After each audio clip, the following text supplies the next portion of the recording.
que antes mesmo de termos esse discurso do presidente confirmado para hoje, eu havia convidado já para participar do Entre Nós o Edinho Silva, prefeito de Araraquara e um dos coordenadores de comunicação da campanha do presidente Lula, agora presidente eleito. Esse convite foi feito justamente para repercutir como é que todos os auxiliares mais próximos, aí o núcleo mais próximo do presidente eleito Lula, como eles têm visto o momento de baderna nas ruas e de bloqueios pelo país e o que isso impacta a transição.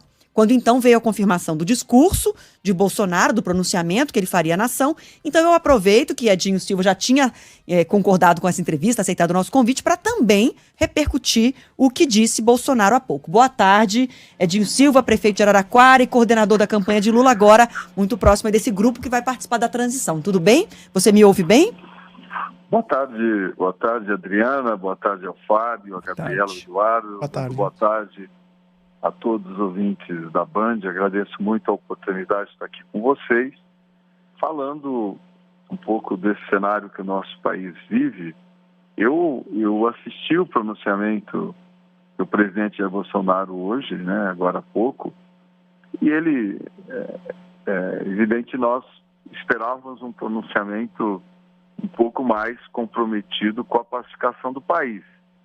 Esperávamos um pronunciamento que sinalizasse explicitamente o reconhecimento da vitória nas urnas, né, e um pronunciamento que pedisse, né, a paz no nosso país nesse momento tão conturbado que nós vivemos. Penso que veio um pronunciamento cheio de falas, né, dúbias, né, falas para que se interprete, mas claro, também, já que são falas submetidas a interpretações, eu interpreto, como eu peço que vocês e boa parte do povo brasileiro, uma fala, primeiro, né, que pede para que se mantenha ou que se respeite o direito de ir e vir. Significa uma fala para que os seus apoiadores aí mais radicalizados liberem as rodovias do Brasil. Se nós queremos o direito de ir e vir sendo respeitado, é necessário que se libere todas as nossas rodovias, não prejudicando as pessoas que estão nas rodovias paradas. Nós temos famílias, crianças, idosos, pessoas adoentadas, enfim, e que esse bloqueio, ele em breve também vai gerar desabastecimento das famílias. Nós vamos ter o Brasil sendo prejudicado. Então, além do direito de ir e vir, é o respeito ao ser humano, respeito às pessoas que estão querendo trabalhar, viajando a trabalho, que esse direito seja respeitado. Quando ele diz que respeita a Constituição Federal, nós entendemos, interpretamos, que ele reconhece a vitória nas urnas do presidente Lula, ele reconhece a democracia, ele reconhece aquilo que estabelece a Constituição Federal. Ele se declarar como líder da oposição é democrático, é legítimo, não tem problema algum. Ele saindo do cargo, ele tem todo o direito de se tornar um líder da oposição. A fala do ministro Ciro Nogueira após a fala do presidente, ela também é importante. Ela estabelece, né, que a transição comece a ser implementada. Eu ontem, pessoalmente, modo de dizer, eu liguei para o ministro Ciro Nogueira, conversei com ele, tratamos da importância do Brasil ter uma transição, como estabelece a democracia, como estabelece a legislação dos países mais civilizados do mundo. Ele imediatamente reconheceu a importância da transição, teve uma postura extremamente democrática, uma postura republicana, uma postura respeitosa, e nós ali pactuamos que eu transmitiria à coordenadora geral da nossa campanha, a deputada federal Gleisi Hoffmann, que é a presidenta do Partido dos Trabalhadores, eu transmitiria como transmiti essa nossa conversa, e a partir dali a Gleisi Hoffmann fez contato com o Ciro Nogueira. Hoje eles voltaram a conversar e nós já estamos, portanto, pactuando a transição, uma transição democrática que interesse ao povo brasileiro. Eu penso que as eleições passaram, as urnas falaram, né, é importante nesse momento que nós respeitemos a democracia, respeitemos a vontade do povo brasileiro e nós possamos trazer o país à normalidade, trazer o país à paz, à estabilidade, para que possamos, independente das nossas posições no processo eleitoral, que possamos unificar o Brasil e começar a trabalhar para que o Brasil volte a crescer, se desenvolver, que o Brasil tenha condições de enfrentar os seus problemas, principalmente da população que hoje mais sofre, da população que sofre com insegurança alimentar, da população que sofre com o desemprego, com a pobreza. Então, essa é a nossa expectativa. Então, nós o que cabe a nós, né, que estivemos e estamos com o presidente Lula, essa é a nossa vontade política, pacificar o Brasil. O presidente já disse isso explicitamente, que ele quer ser o presidente de 215 milhões de brasileiras e brasileiros, de quem o apoiou, de quem não o apoiou, de quem votou nele, de quem não votou. Ele quer governar o conjunto da nossa população. Sim, é só um ponto. O presidente eleito Lula acompanhou o discurso de Jair Bolsonaro, ou já teve notícias dele, e quais as impressões? E eu queria te perguntar, Edinho, se há alguma expectativa da parte de vocês, de todos que estão nesse núcleo mais próximo de Lula. É só um ponto. O presidente eleito Lula acompanhou o discurso de Jair Bolsonaro, ou já teve notícias dele, e quais as impressões? E eu queria te perguntar, Edinho, se há alguma expectativa da parte de vocês, de todos que estão nesse núcleo mais próximo de Lula, de um encontro entre o presidente que deixa o poder e o presidente que assume a partir de 1º de janeiro, como Lula em 2002, e eu estava lá em Brasília, se encontrou com Fernando Henrique Cardoso para dar início ao processo de transição. Existe alguma expectativa de que esse encontro aconteça? E qual a impressão do presidente eleito em relação a essas primeiras palavras de Bolsonaro? Eu não estou com o presidente Lula, eu não saberia te informar se ele acompanhou o pronunciamento do presidente Jair Bolsonaro ou não. Então, essa informação eu não consigo cravar ela para você. Né? Acredito que sim, né? Possivelmente sim, porque essa fala era muito esperada por todos os brasileiros, inclusive por nós e também pelo presidente Lula. Eu penso que num país moderno, civilizado, que construa uma transição adulta, madura, é natural que em algum momento o presidente empossado se encontre com o presidente eleito. É assim que as principais democracias do país funcionam. É assim que funcionam as democracias maduras, nos países que tem uma tradição democrática. Da nossa parte, nós trabalharemos para que isso aconteça. Queremos, sim, que haja, em algum momento da transição, um espaço para que os dois possam dialogar, como aconteceu, você bem lembrou, em 2002, entre o presidente, então, empossado, Fernando Henrique Cardoso, e o presidente eleito, Luiz Inácio Lula da Silva. Esperamos que essa cena possa, novamente, se reproduzir agora nessa transição entre o presidente Bolsonaro e o presidente Lula. E para além desse encontro, o senhor avalia que essa transição vai ser feita de forma responsável pelas sinalizações que vocês têm recebido? O senhor mencionou algumas comunicações aí no início da nossa conversa aqui. Como é que vocês têm avaliado essa passagem de bastão aí, se a equipe de transição de fato estará a postos para fazer uma comunicação responsável de todos os fatos necessários para que uma nova administração passe a tomar conta do país?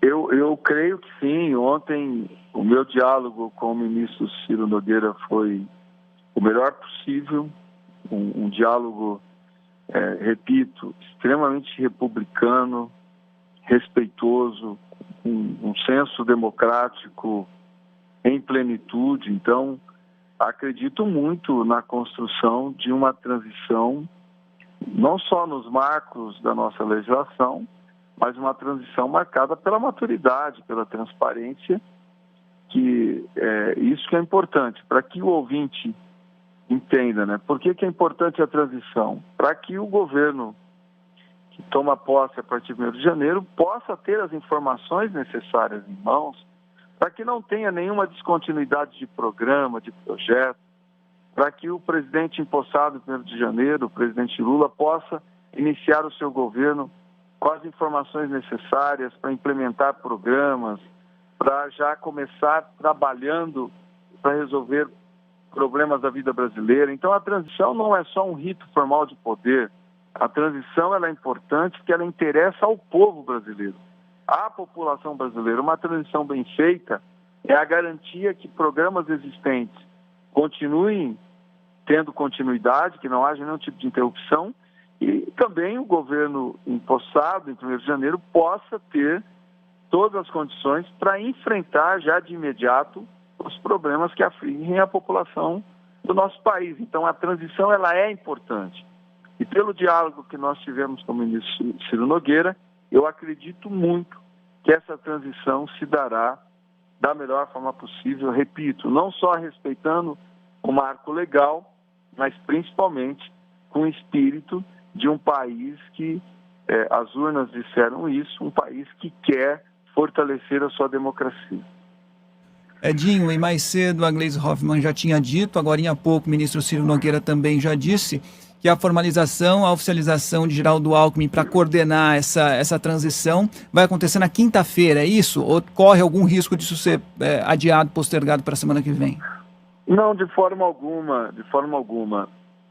Nós ontem fizemos essas tratativas, a presidenta e deputada federal Gleisi Hoffmann entrou em contato com o ministro Ciro Nogueira, eles conversaram ontem, conversaram hoje.